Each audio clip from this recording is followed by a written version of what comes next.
Greetings and welcome to Shadowstar. I'm Captain Ri'shad, aka the Renegade, and this is a Starship stats review video.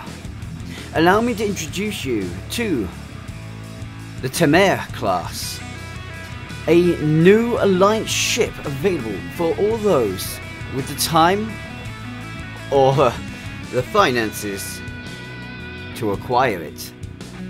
You can get it right now if you've got the Zen and are willing to spend the Zen, or do a little bit of work, in-game missions, tasks, and you can acquire this ship quite easily, with no cost to yourself. And to be fair, no matter which way you wish to go about it, I'm going to tell you right now, I strongly recommend you consider it. This ship has some great promise to it, and there is a lot to go over here. We'll take a quick look at the possible customizations, and then we'll go into her stats, her trait, consoles, experimental weapon, and anything else we really need to cover there. We'll break down what that really means for the ship and then take her into action, before I give you my final thoughts. So, without further ado,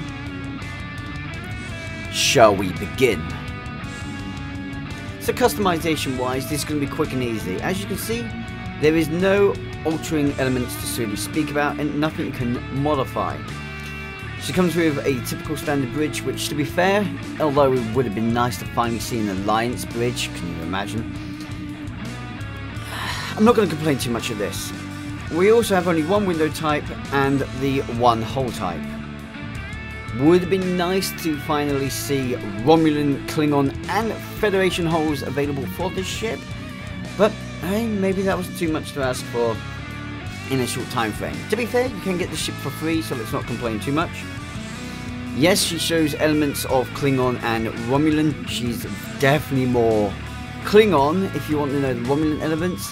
Think Bird of Prey combined with Tavo Warbird. Also maybe Vulture when it comes to that head. And you'll get where this is going. Also, if you notice in the parts where you would hope you could customize the bits, you've got three select elements to the wings. This is called the wings articulate. These will take a Tavo Warbird-esque positioning when in combat. When out of combat, they drop. So, with this being said, let's get to stats. Okay, so before we get into this, minor disclaimer. You see, my preference when it comes to ships are battle cruisers, carriers and cruisers, with the odd science vessel thrown in there for good measure. Very rarely will I say I actually enjoy escorts or raiders, as we are looking at right now. So you'd think that this ship is at a disadvantage with me reviewing it? So, first of all, this is one of those nice times where my bias cannot get in the way because this ship is good. And two, since I cannot do a raider justice, there is no way in hell I can do this ship justice. I strongly advise that you check out a link below for the channel Augment Dictator. I believe he's called Augment Dictator Games. Oggy is an amazing content creator and will give you a real demonstration of what this ship can do, and as I'm going to be discussing in a bit, the secret potentials of this ship. Not so secret. Trust me, check them out. Now, with this being said, let's get into the stats. We have a tier 6 vessel that is part of the Alliance fleet, meaning she's available to any faction. And thanks to her being available to any faction, she's going to be one of the ships with the most versatile builds. She has a hull modifier of 1 and a shield modifier of 1. This tier 6 vessel is starting off pretty strong for a raider, since most raiders will fundamentally actually be weaker than that in both departments. Maybe if they're lucky, one of them will score 1. She has an impressive turn rate, quite frankly, of 19 and an impulse modifier of 0.2 with an inertia of 80. Her bonus power settings are plus 15 to weapons and plus 5 to engines, and when it comes to weapons, she has 5 forward and 1 aft, plus 1 experimental weapon, unique weapon included. Giving her quite a bit of potential there as well, to be fair. It should be noted that she has an enhanced battle cloaking technology, and thanks to being a raider, she benefits from the improved raider flanking. She can equip dual cannons, not that dual cannons is necessarily the way to go with this ship, what am I joking? And, well, her ship mastery is the Starship Package Raider, giving her a boost in accuracy, then defense, then kinetic and energy damage, and then finally critical severity, with a trait that we'll talk about shortly. For those with Admiralty interest, her Admiralty is 67, 39, 20 Tactical Engineering Science, with a special of +8 per tactical, or +8 tactical per engineering or science vessel. Not bad. As for consoles and bridge stations, she possesses 5 tactical, 4 engineering and 2 science. Great strength plus a weakness there, okay, fair play. With a bridge officer layout of tactical commander, lieutenant commander universal, command privilege given to that one, or command specialization, a lieutenant commander universal with no specialization, a lieutenant universal, and finally an ensign universal. So only one position is locked down to tactical. Without going into anything else yet, let's see what that means for this ship. So first of all, we're looking at a ship with a fairly decent degree in defense for a raider.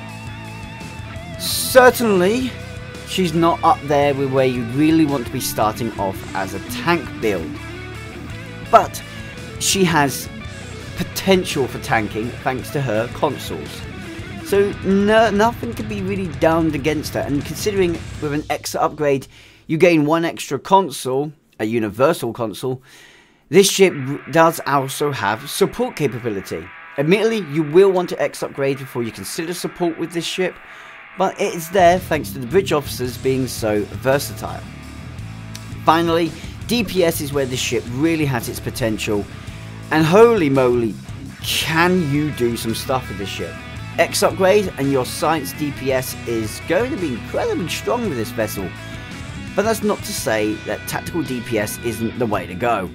You see, this starship has insane power.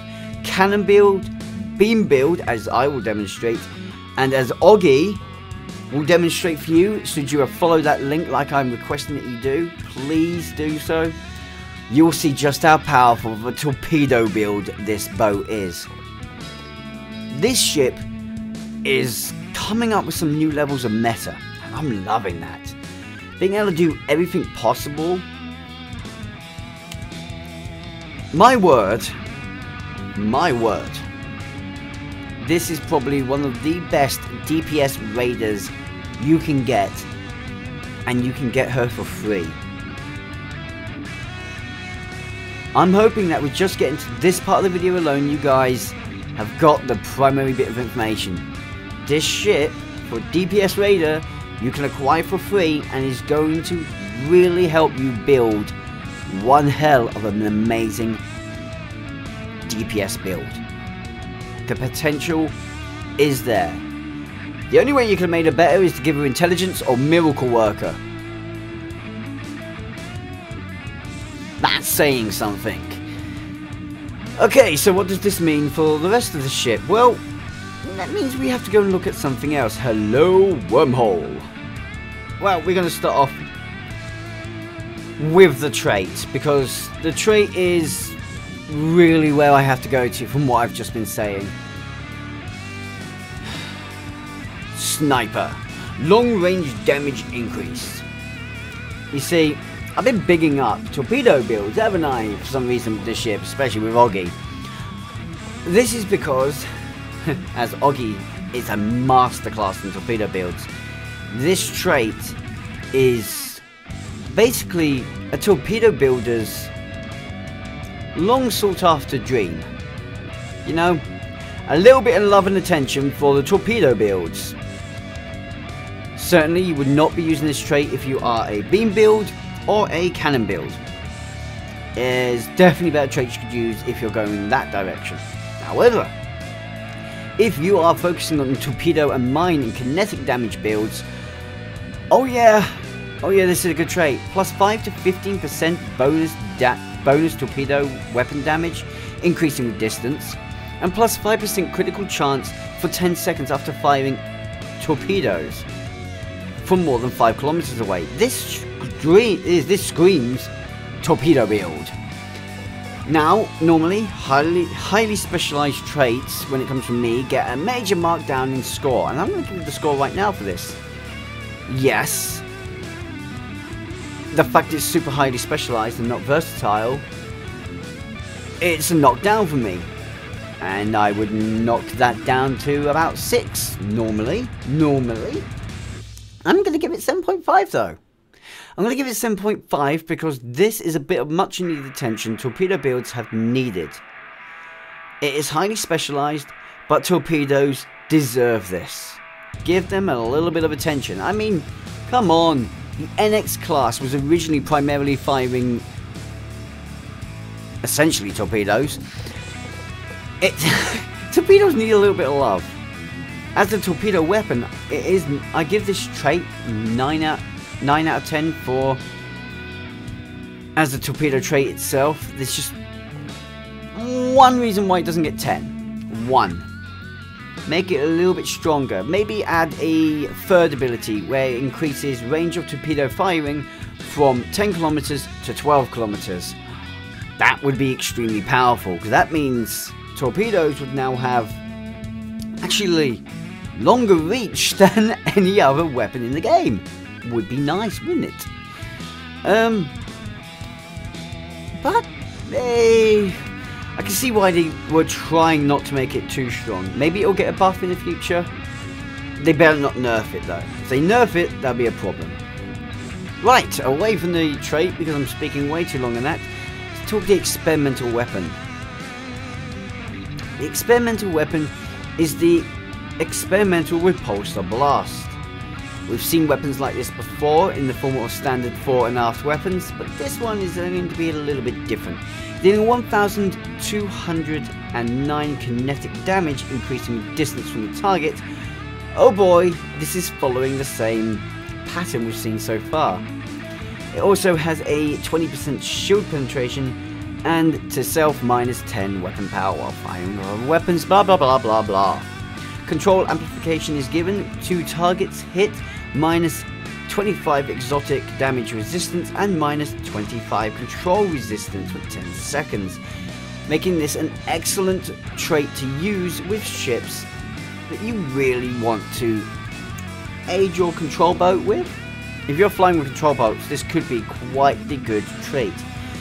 Yes, I've just reviewed the new Romulan Tactical Warbird, and its experimental weapon was a bit subpar. This one is not, so let's jive this up a bit.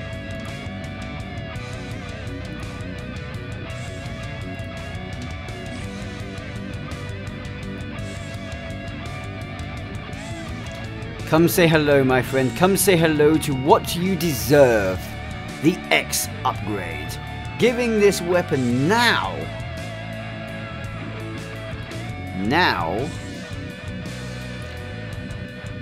almost 2,000 kinetic damage with the 20% shield penetration and 2 modifiers, which I do believe we should find are re-engineerable. So have fun with that. It's possible to get some decent damage out of this, and personally speaking, that might make this this experimental weapon one of my favourites. Its only weakness is it is a 180-degree targeting arc, so forward only. And a negative again to it is knockback. I know some people will think, how is knockback a negative? To me, that's like saying let's knock them back out the hold. Might not be a good thing. It comes in handy though. Just to double check for you. following grid. Yep, it's a forward arc weapon. Nice to know, because it didn't actually state it. Down to console, and we are looking at the Alliance Tactics console. Pretty nice, giving an anti-proton and weapon boost. This is a brilliant console straight out the gate for anyone looking at an anti-proton build. Certainly, it's nice to see a bit more love towards the anti-protons. Giving plus 17.1 to both the anti-proton damage and Starship weapon amplification, improving critical hit severity with weapons. It also provides the secondary 2-stage active power, aligned bombardment, dealing heavy anti-proton damage plus damage buffed within a 90-degree arc. This is forward firing and uses the primary cannons that you can see on the ships and the cells.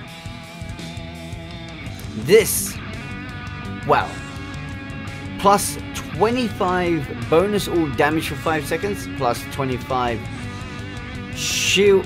weapon shield penetration for 5 seconds, and dealing 5,500 anti-proton damage times 2 with a 50% shield penetration.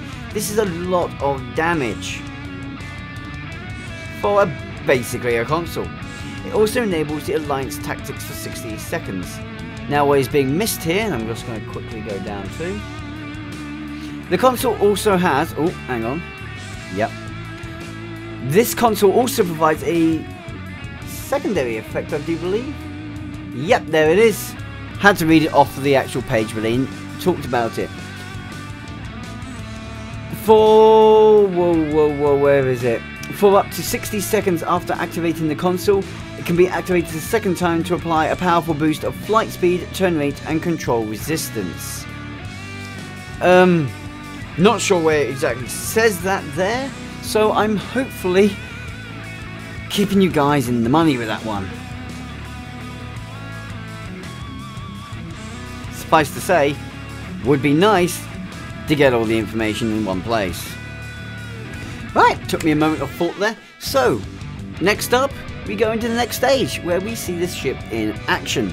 Since this ship primarily chooses anti-protons, we will go with an anti-proton build. I haven't exactly decided what I'm going with yet. Most likely Defhelix. Excellent. And, well, it's pretty nice to see that this ship is armed with Deflector, Impulse, Warp Core, not Singularity, and a typical shield. Also, guys, does that weapon layout try to hint to you that this ship primarily wants to be a cannon or torpedo build? Or is it just me? Okay, let's take her into action.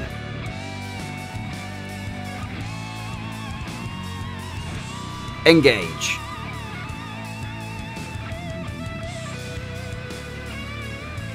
We welcome you aboard the AFS Promise. Okay, everything is not off the ship this time. Let's close that. Do a double check. Full build is there. Okay, you're fine. This is a support DPS build using no specializations to give a practical limited loadout, what you can expect from the ship without specialization abilities. Since I have gone support DPS, do not expect us to show the ship's full combat potential. With this being said, I hope you're not going to have the same issue as we just had. 1, 2, and here we go. Holy moly. That was quicker than the last one. Oh, say hello to support DPS. Support DPS, we sacrifice some of our full power output, but we focus primarily, or normally primarily, on killing the biggest, baddest one on the site. Or at least trying to keep the attention of that one. The idea is, we don't want a tank, but we don't want the dangerous one going after the slightly spongier escorts. On this note, let's fly this! Oh yeah, see the damage it does. Whoa! Okay, pretty good damage for what I was expecting there. And let's release the second output just to see what that can do. Bye! Okay, that meant nothing. Good luck with that. Okay, are we gonna have the same thing? Are you a Keldon? Good, you're tougher. This should be a proper demonstration of support DPS and maximum DPS potential.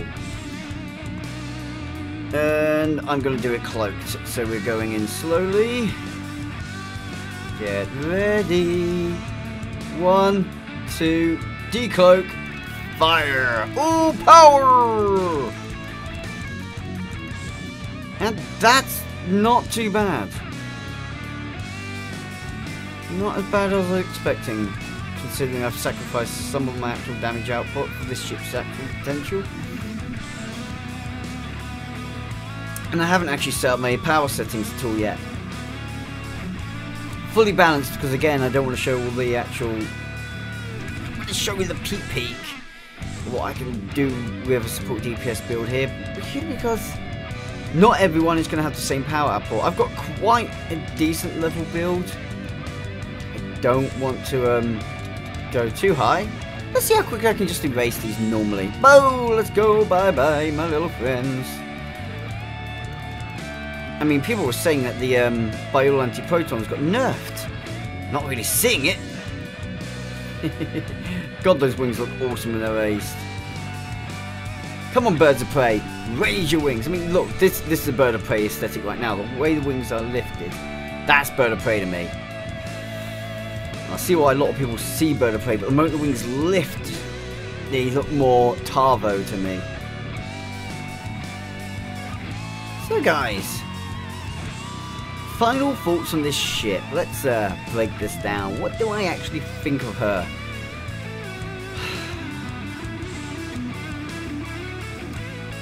There's not really a lot I can say. She is brilliant. She's an absolutely brilliant raider. She has the abilities to support once she's been, well, experimental upgraded.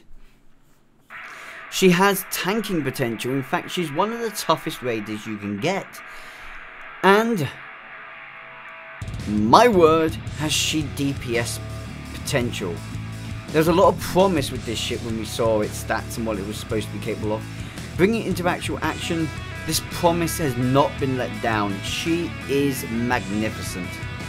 To couple that in with the fact that she's gorgeous and has... definitely more of a Klingon refined aesthetic, so in the year of the Klingon, I'm kind of glad of that. All I'm going to say is... thank you, Cryptic. Thank you for, despite what I may have said about the lockbox and 855 open boxes with no drop, at least there is points where you guys are generous and do really get it right. You can get this ship for free, guys. You can pick this ship up for free, or you can pick it up with Zen. It's an absolutely brilliant raider, great for any DPS player. Tanks, you can have a little bit of fun with it if you want a bit of a challenge. And support players, don't be afraid to try it out too, because this could be a great wingman support ship to use. Or flying as wingman, should I say. Honestly, I recommend her to everyone, and since she's free to get, why not? My honest score for her is simple. Support DPS. Sorry, support. Just support, not support DPS. Support. I will give her 6 out of 10 because she does require the upgrade. Tanking. 7 out of 10 because she's impressive for a raider and an escort vessel technically. DPS,